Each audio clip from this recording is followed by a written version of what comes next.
Assalamualaikum warahmatullahi wabarakatuh.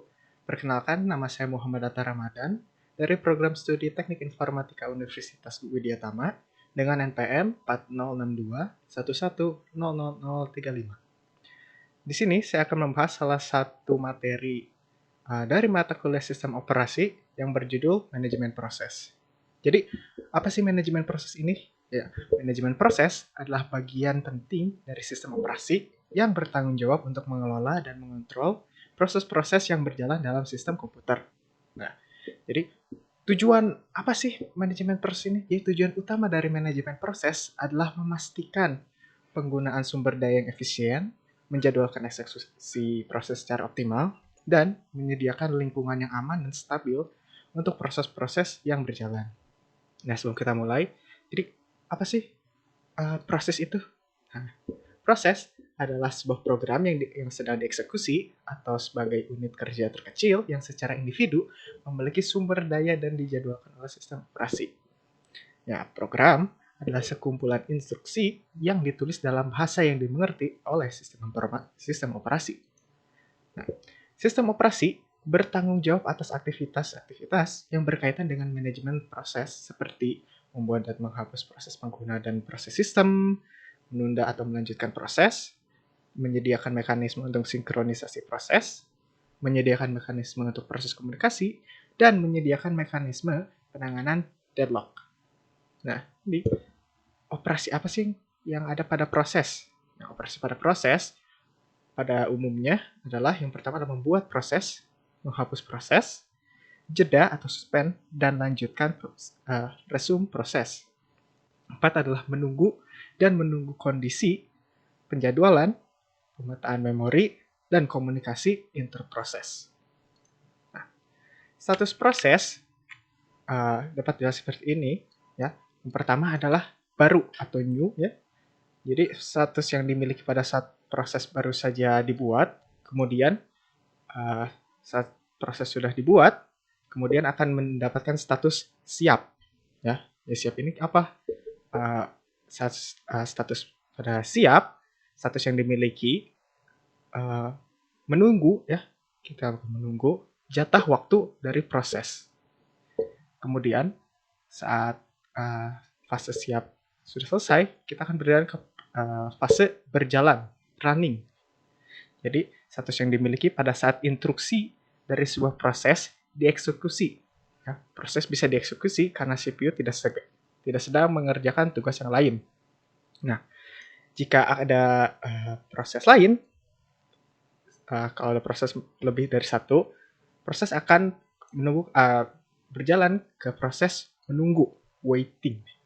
Status yang dimiliki pada saat proses menunggu suatu event, seperti penyelesaian input, output, atau menerima sinyal. Nah, jika proses sudah selesai pada menunggu fase, proses akan pada fase siap lagi nih, ready lagi nih untuk berjalan. Ya. Saat sudah berjalan, kalau sudah tidak ada proses lagi, proses akan terminated atau selesai. Ya. Ini merupakan status yang dimiliki pada saat proses telah selesai dieksekusi. Proses control block. Nah, jadi proses control block itu apa sih? Proses control block PCB adalah struktur data yang digunakan oleh sistem operasi untuk menyimpan informasi penting tentang proses operasi. Setiap proses aktif dalam sistem operasi memiliki PCB yang terkait dengannya.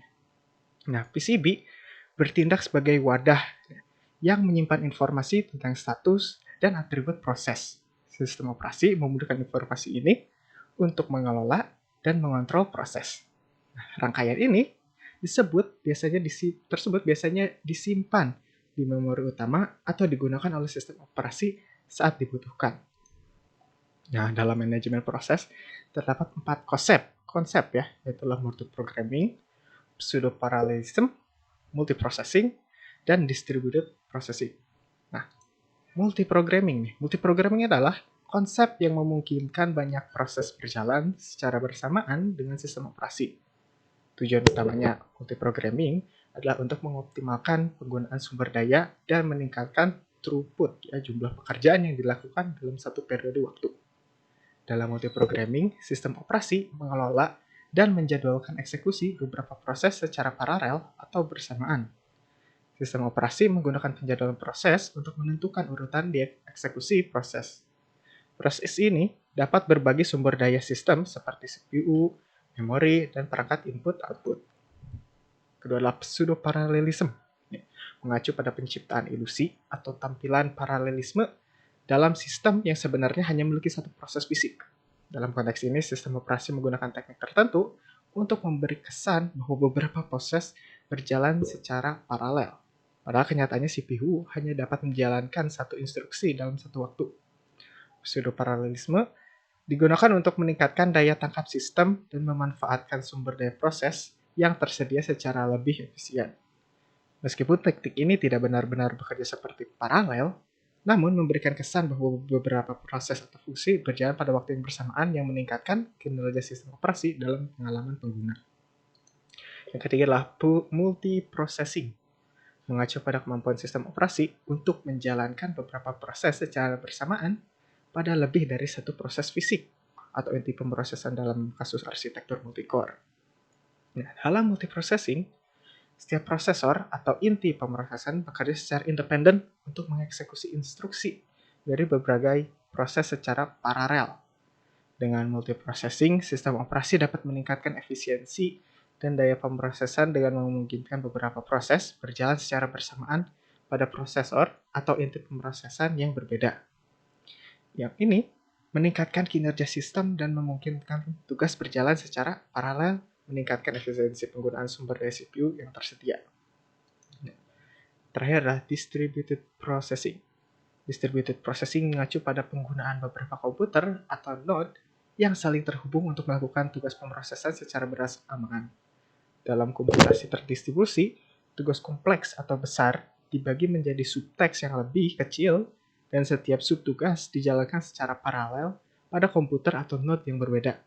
Distributed processing memungkinkan sistem operasi untuk menangani tugas yang kompleks atau besar, menggunakan kemampuan pemrosesan yang didistribusikan ke beberapa komputer atau node.